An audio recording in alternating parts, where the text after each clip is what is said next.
it's very important to separate the finances that are committed to projects and the capability, the capacity to actually produce weapons and hardware.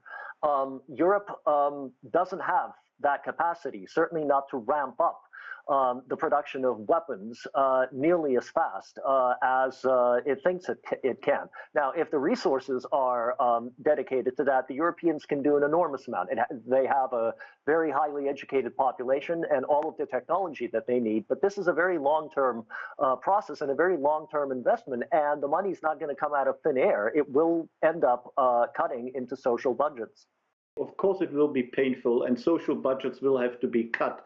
But the individual countries in the end will have to raise taxes, and they will be able to afford it. It will be painful. They will not like it, or the population will not like it, but they can quite afford it. These are all largely very rich countries. Also, what we could read today is that the European members are starting to think about a NATO without the United States. And they want to come into a process which gradually allows the United States to withdraw from NATO and focus more on Asia and the Indo-Pacific. Right. But want to make that happen in a gradual process rather than have Trump suddenly announce he's going to withdraw next week, which of course would create a lot of chaos in NATO. So the Europeans are preparing themselves for having to do without the United States and having to do much more themselves.